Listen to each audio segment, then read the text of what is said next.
And there they are. Hello you, it's Bicky week, which basically means for this week's technical bake challenge, we're going to be making a biscuit. Now this week we're going to make the most iconic British biscuit there is, alongside digestive, probably a Jaffa cake, things like that, okay? So this is hobnobs. But this week we're going to be making caramel hobnobs, which is so extra and is so typical of the Bake Off to make this classic biscuit any more complicated than it actually needs to be. Now I'm going to be waiting for my text message to give me my challenge for this week. Kind of nervous because last week we did so badly with the fondant bit that I feel like I need to stay away from any sugar add-ons. Luckily this week I feel like I might be saved because there is no sugar. There's caramel, crap. Right, I just lied to your face. I hope you don't mind. Now, there's the message. Okay, so welcome to Biscuit Week Challenge. Today you need to make 12 hobnob biscuits. The biscuits should be perfectly baked, have a layer of caramel, and be coated in a chocolate with a perfect feathering detail. I've left you an ingredient list and what I think is a very generous method. On your marks, get set, bake. Now for this bake, the challenge says it's 2 hours, which I think is quite generous because it's biscuits and there's not much to a biscuit. But we will see what the challenges bring. On that note, let's make the dough. I'm going to combine the sugar, the butter, salt, bicarbonate soda, and then whisk it for around about 5 minutes until everything is creamed and browned, so you get like a nice brown smooth dough. Now the ideal trick here is start on slow because my butter wasn't at room temperature and that was the problem, but leave your one out for a little while and then we're going to add the next ingredients. I got the wholemeal flour and then got plain flour. If you are doing this by hand, please make sure you give extra time to cream the butter and sugar, because at this point what you don't want is lumps of butter because it will pull. I've stirred it a little bit so that it's all combined, and then we're going to add the oats, but I don't want to break the oats too much, so I'm going to add it a lot later to the mix. Make sure the mixer, or if you're doing by hand, is very slow so you don't break the oats. Ideally use jumbo oats, but if you have crushed oats, do it by hand because what you don't want is it to become oat flour. A tablespoon of golden syrup goes in and a final mix before we roll out the dough. One trick I will say is try and keep the dough fairly cool because you don't want the butter to start being drawn out because of the heat. Now this little neat trick of mine, we're going to start rolling out the dough to start creating the biscuits. This is a 7cm cutter. If you want it bigger or smaller, that's up to you. I think the measurement exactly was 7cm by the recipe, but if you didn't have that, it's not going to be a biggie. Now what I found with this recipe is that you can make so much more. In fact, I think I made 28 biscuits. And I'm not going to lie to you, there was so much left over, so please don't waste it. Round 2. I wasn't joking, there was so much left over that I kept making more and more biscuits. These are so fun to make on your own or with children, and there is so many things you can do with it, different shapes as well. Do you think I can make one more out of this tiny scrap? Oh, let's see. I don't think so. I think we're done.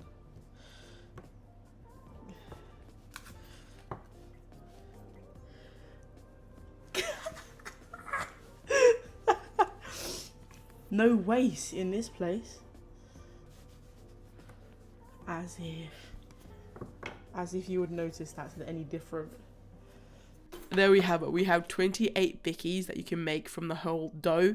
These go into the oven at 180 for around about 11 to 12 minutes. Now, if you are going to batch make them, just make sure that they cool very quickly. So start shaping them so they can fit into the mold. Okay, so I'm going to test whether the biscuits will fit into the mold. Now, this is the mold where you put the caramel in. It should work. I'm not too sure because I've just reshapen some of them because they kind of spread in the oven. Now, what the biscuit should do, it should snap, and that's the ideal situation. We'll see. But first and foremost, I'm going to test with it if it's the mold. It looks quite biscuity. It should fit the mold, I think. Oh yeah, perfect. It will slip in like that. Hold on, there you go. It will slip in like that. Nice. I'm hoping it will snap. Let's get an ugly one. Get this one. It should snap. Okay, that's what we want. Nice. Crisp. I'm gonna heat this up. Okay, let's talk about my mortal nemesis right now. One thing I hate about like these sort of recipes is sugar and working with sugar. I have such a fear with sugar because it always goes wrong, or it goes so messy, or it just, the texture's not right, or it clumps, or like the what this memories brings back is marshmallow, where I had the clumpiest, least fluffiest marshmallow I've ever made, and that small video actually did okay, so I'm pretty proud of that. But anyway, today, caramel is the nemesis. We've got double cream. Make sure you leave it outside in room temperature so it warms up. And we've got butter and a lot of sugar.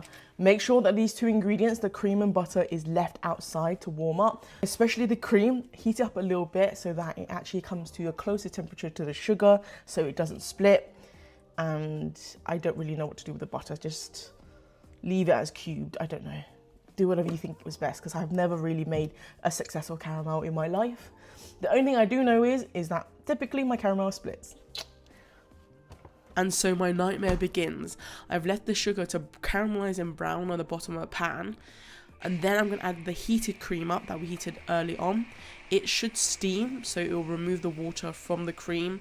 And essentially what you want to do is emulsify the sugar and the cream. That's all. Quick stir and you can start to see it come together.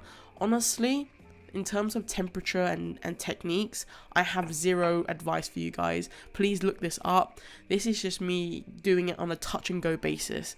I've added the butter once the cream and the sugar heated up again so that it can emulsify for a final time. Touch wood, it stays like this and it looks actually quite delicious. We're going to move on to some ASMR.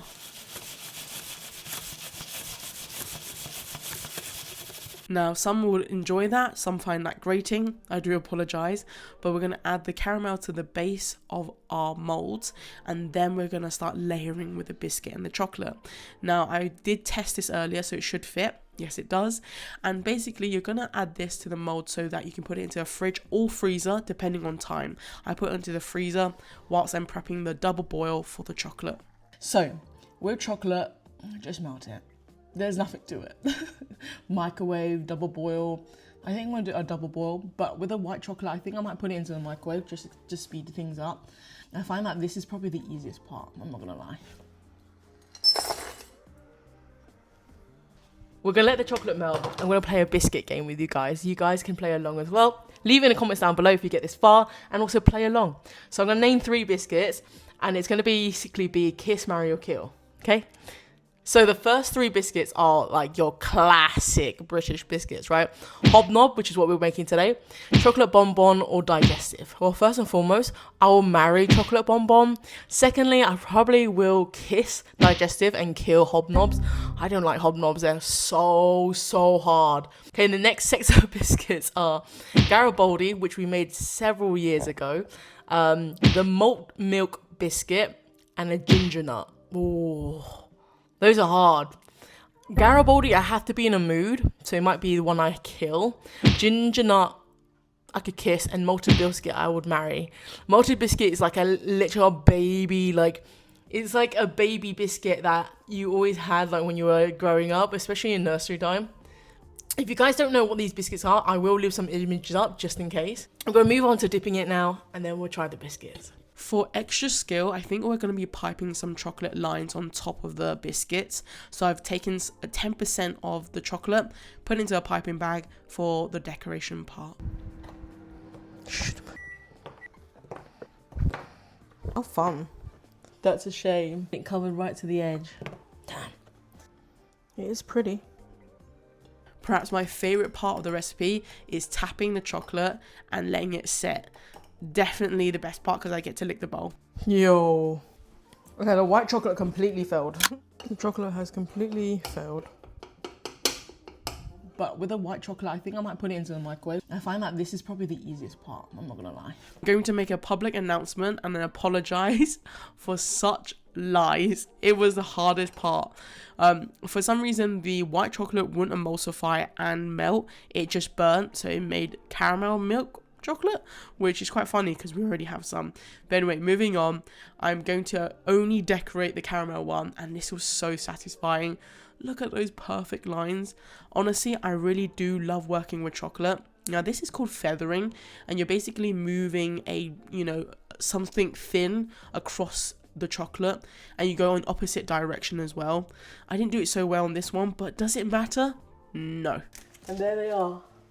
Okay, the thing with hobnobs is that this is such a classic Bicky. You brew a tea, you have it with your snack or whatever, right? I don't personally care for one. It's a very dull, boring biscuit. I'm even duller than that. I prefer digestives. I prefer something that's so plain and so boring. But this is the hobnob. This is the store-bought one, and then this is the one I made at home, which in true fashion, and it's also got a bare bottom as well. In true fashion, this is obviously milk chocolate, and obviously Great British Bake Off had to be extra and use dark chocolate, which is probably the reason why it's so dull.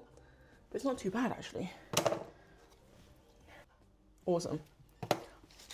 I'm not gonna lie to you, the whole process was really enjoyable. It's not as hard as last time, but for the white chocolate. I think that's the only part that I went wrong in the whole process. So the dark chocolate biscuits don't have a white feathering compared to the caramel, which I'm really proud of. The caramel did really well. And I'm not gonna lie to you, it was so fun making these two. Even though I don't really like caramel, the caramel biscuits with the caramel chocolate worked out the best, and the feathering looks awesome. It also reminds me of the feathering that I did with the Garibaldi ages ago, where Peru added the extra chocolate element, even though Garibaldi's don't naturally have chocolate. I mean, that's her decision anyway. But what I'm gonna do is I'm gonna break into one of them and show you the results, because I think this is gonna be super interesting, especially from like a caramel point of view, like how it worked, because you do have to freeze it or like put it into a fridge so that it stiffens up for the chocolate to be added onto it, otherwise it melts. I think that's how it works. Okay, so I've just cut through into them and I'm really, really happy with the results. So this is the dark chocolate, which should have the white feathering. It doesn't, but you can tell that there's a biscuit, a caramel, and a chocolate layer. And the chocolate layer is just perfectly thin enough so that you can taste the texture and the crisp and the crunch of the biscuit, caramel, and the chocolate. I love. The caramel one looks even better, I think. Look at that. The caramel one looks so much better because there's a bigger contrast in colour. So you can see the biscuit, you can see the caramel, and you can see the chocolate. So I'm super happy with the results of them. Also, there are no caramels in these ones, so suck on that. But anyway, so if you've come this far, please leave the chocolate bar emoji to let me know you've come this far. Let's crack on with actually trying the biscuits. Now, I'm not gonna lie to you, it's not really a preference of mine to have hobnobs. It's the last thing I would really try, just because it's not something I really like. But because of my hard effort of making these two, I'm actually quite excited, actually.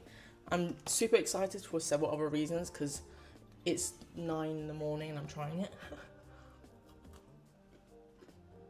Oh.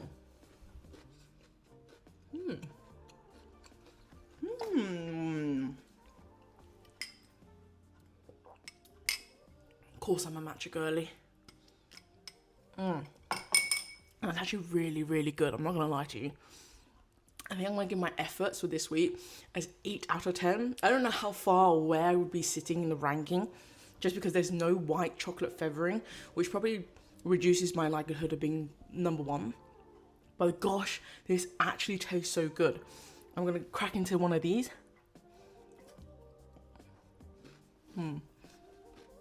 There's more caramel in that one. I prefer the dark chocolate for sure. What a fun week. What a fun week. Look forward to next week when it's going to be bread week. I love bread week. I'm not going to lie to you. I'm kind of excited because it's my strength. So I'm really excited about the recipe. What is Paul going to throw at us? Who knows? Look forward to next week's episode where we're making bread. Thank you for watching. I'm going to love and leave you. Mwah. Take care.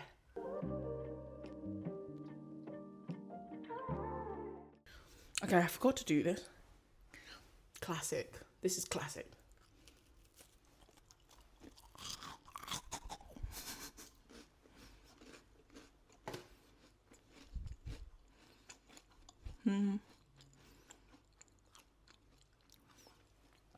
Not to be a biscuit snob, but mine's so much better.